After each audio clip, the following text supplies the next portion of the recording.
Hi అండి, welcome back to my channel Harika Nitesh. So thumbnail చూసారు కదా, కడప స్టైల్ ఆనియన్ చట్నీ అని చెప్పి. సో ఈ చట్నీ రెసిపీ అయితే చాలా బాగుంటుంది, సింపుల్ అండ్ ఈజీగా ప్రాసెస్ అండి.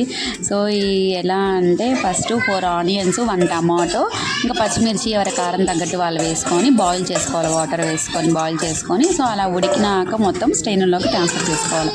స్ట్రైనర్లోకి ట్రాన్స్ఫర్ చేసుకొని సో ఇంకా లైట్గా ఉప్పు వేసుకొని మొత్తం మిక్సీ పట్టడమే. మిక్సీ పట్టేసుకొని సో కచ్చాపచ్చగా మిక్సీ చేసుకోవాలి. సో ఇలా ఈజీగా చట్నీ రెడీ అయిపోతుంది. సో ఇది అనేది నాకైతే అస్సలు తెలియదండి. ఈ స్టైల్ అనేది నాకు మ్యారేజ్ అయిన తర్వాతే ఈ స్టైలు మా అత్తయ్య వాళ్ళ దగ్గర తెలుసుకున్నాను. సో బాగుంటుంది. సో అది కానీ మీతో కూడా షేర్ చేద్దామని షేర్ చేస్తున్నాను. సో సింపుల్గా ఈజీగా అయిపోతుందండి. సో నెల్లూరు అటు సైడ్ అయితే మాత్రము చట్నీ కారం వేస్తారు కదా. సో ఇక్కడ మాత్రం అయితే ఏదైనా ఇట్లా ఆనియన్ చట్నీ కానీ మామూలుగా కారం వేసి దానిపైన ఇలా పప్పుల పొడి అనేది చల్లుకుంటారు. ఇది ఇక్కడ కడప స్టైల్ మాత్రమే. సో ఇది నాకు మ్యారేజ్ అయిన తర్వాత ఈ స్టైల్ నేను నేర్చుకున్నాను. సో అంతవరకు మాత్రం నాకు ఇది తెలియదు. సో బాగుంటుంది. మా వాళ్ళకైతే ఇలానే ఇష్టము. ఇలా చట్నీ పూసుకొని పైన దాని మీద కొంచెం పప్పుల పొడి చల్లుకుంటారు.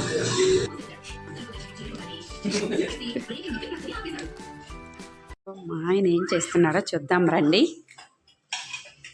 ఏం చేస్తున్నావు? ఎవరికి?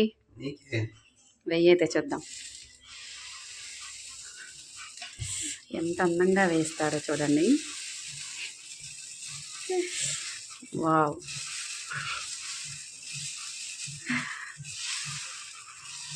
వావ్.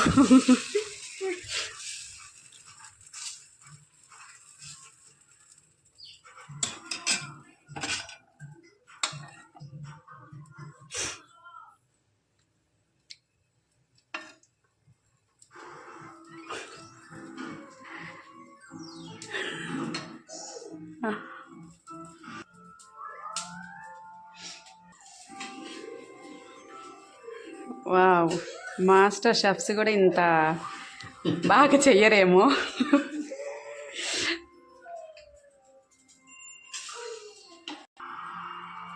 వావ్, షెఫ్ కూడా పనికిరారు మీ ముందు. సో అంత బాగా దోశ పోస్తున్నాం. రైట్ హ్యాండ్తో కాసేపు, లెఫ్ట్ హ్యాండ్తో కాసేపు దోశ తీస్తున్నారు.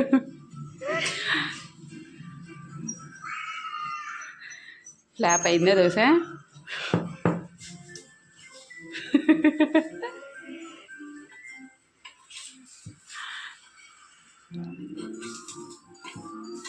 పోయి నీట్గా. ఈరోజు నేను తినాలా వద్దా చూద్దాం.